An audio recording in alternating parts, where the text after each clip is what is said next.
안녕하세요. 루소TV의 우재영입니다.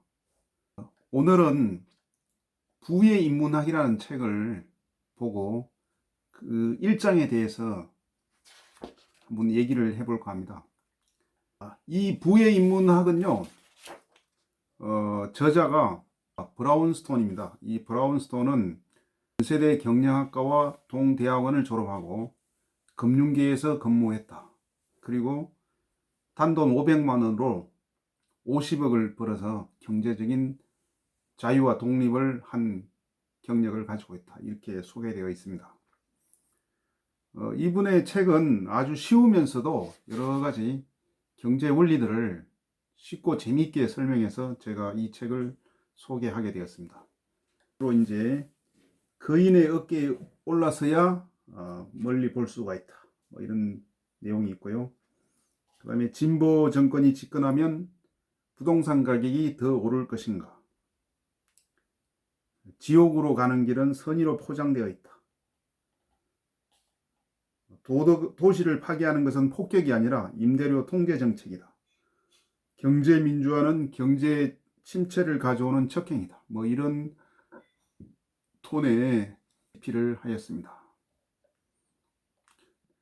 살아남으려면 자본주의 게임을 켜라.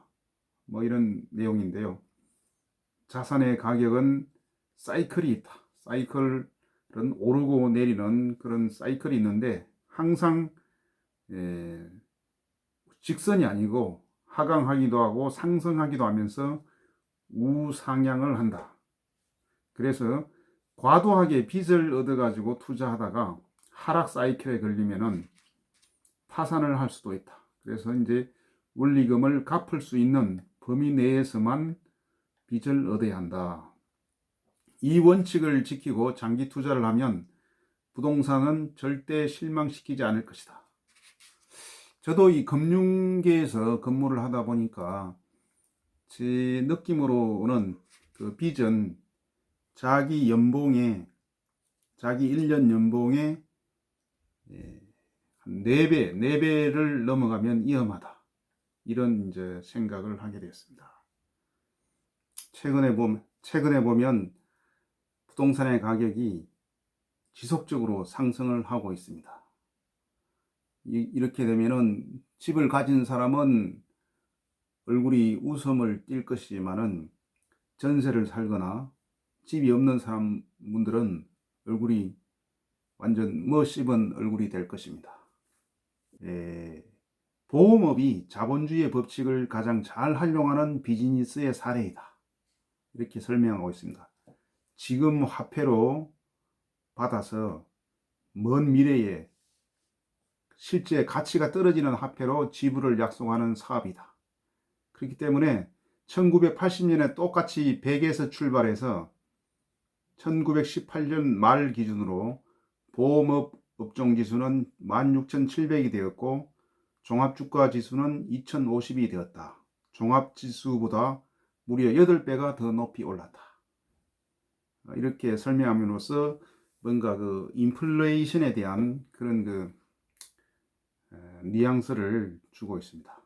경제는 인플레이션이 지속적으로 발생한다. 그래서 가짜 돈에 얽매이지 말고 리얼머니를 보유하라. 여기서 리얼머니는 부동산, 즉 토지나 아파트, 주택, 주식 뭐 이런 것을 말하는 겁니다.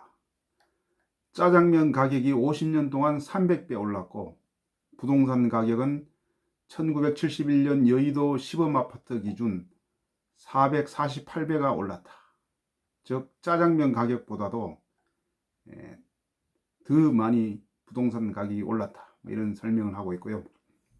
이 하이퍼 인플레이션이 발생하면 화폐의 속도는 빛의 속도로 가치가 떨어져서 휴지 조각이 된다.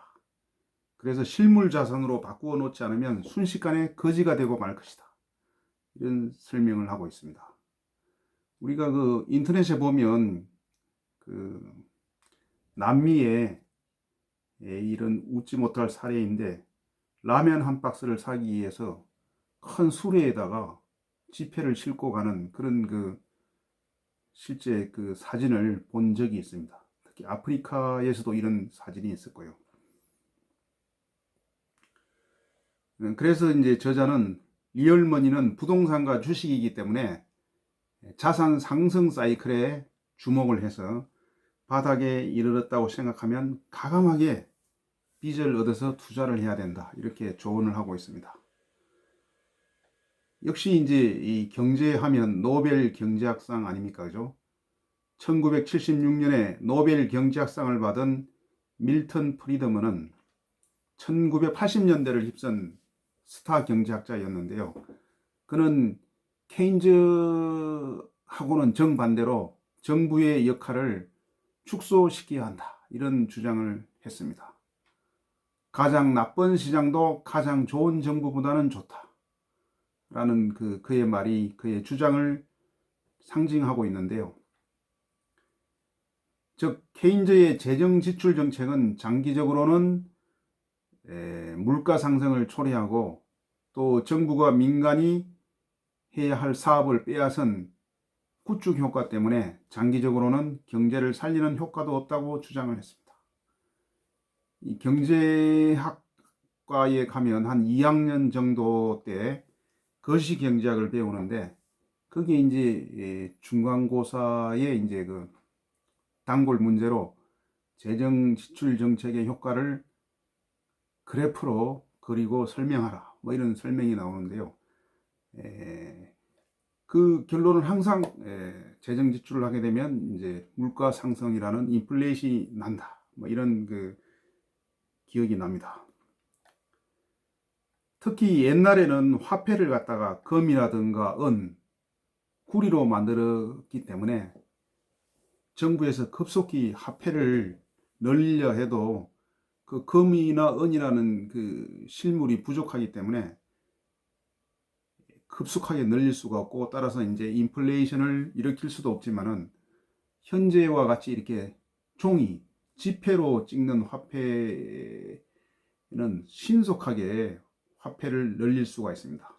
정부가 국채를 발행하고 그 국채로 인해서 공공지출이 늘리면 화폐 공급량이 바로 늘어나고 약 2년 정도가 지나면, 2년의 시차가 지나면 인플레이션이 피할 수가 없다.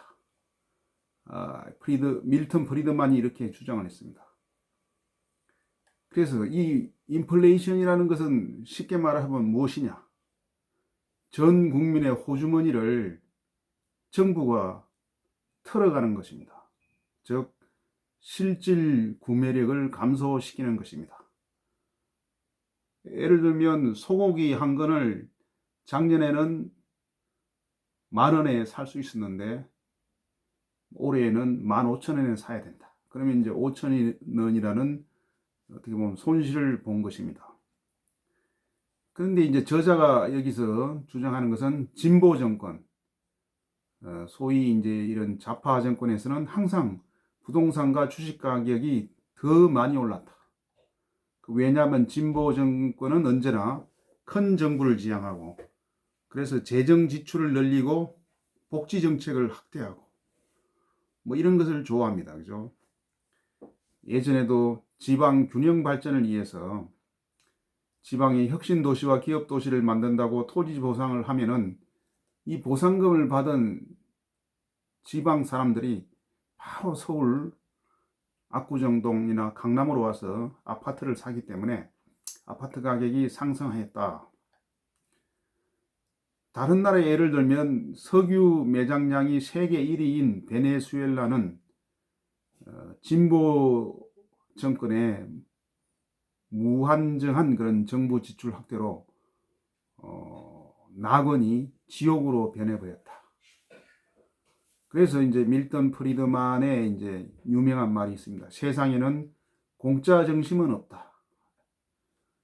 여기서 이제 서민들을 돕겠다고 따뜻하고 인도적인 차원의 복지와 선심 정책이 결국은 이제 인플레이션을 촉발시키고 부동산 가격을 폭등시키고 집을 가진 자와 안 가진 자의 그 빈부격차를 극대화시키고 결국은 서민을 궁지로 몰아붙인다는 점을 명심해야 한다. 이렇게 이제 저자가 주장을 했습니다. 특히 이제 영국의 노벨 경제학상 수상자인 프리드리 하이에크는 이런 유명한 말을 했습니다. 지옥으로 가는 길은 선의로 포장되어 있다. 그 직접적인 사례가 이제 우리나라에도 최저임금제가 있습니다. 노동자를 위해서 인정이 넘치고 따뜻한 정책으로 시행한 이 최저임금제가 결국에는 결과적으로 자영업자의 경영 환경을 매우 악화시키고 결국은 고용률이 떨어지고 실업률은 17년 만에 최고치를 경신하였다고 합니다. 선의가 지옥이 된다는 말이 바로 이런 경우를 두고 한 말입니다. 중국의 마오쩌둥은 참새들이 그 들판에 곡식을 쪼아 먹는 것을 보고 인민을 생각하는 마음에서 참새가 인민의 곡식을 훔쳐가므로 인민의 적이다. 참새들을 모두 죽이는 명령을 내렸습니다. 그래서 뭐 전 군대와 학생 모든 인민을 동원해서 참새 잡기 운동을 하였는데 그 결과 이제 참새의 씨가 마르자 결국은 해충이 창궐하고 메뚜기라든가 병충해가 창궐해서 흉년이 오고 그 흉년으로 인해서 4천만 명의 그 중국 인민들이 굶어 죽는 결과를 초래했다고 합니다. 이것 또한 그 잘못된 따뜻한 인도적인 정책이 지옥의 문을 열었다. 이런 이제 표현을 하고 있습니다. 덩소평이라는 그 유명한 중국의 이제 정치인이 어느 날 하이에크를 초대해 가지고 중국 인민이 배불리 먹고 살게 하려면 어찌하면 되겠습니까? 이렇게 하고 이제 물으니까 하이에크라는 분이 간단하다. 농민이 생산한 것을 자기 마음대로 처분해서 수익을 발생시킬 수 있게끔 만들어 주세요. 그랬더니만은 그 덩소평이 그 정책을 이제 그대로 듣고 이행을 했더니 아니나 다를까 수확이 늘어나고 풍년이 찾아오고 굶어 죽는 사람이 전혀 없어졌다고 합니다.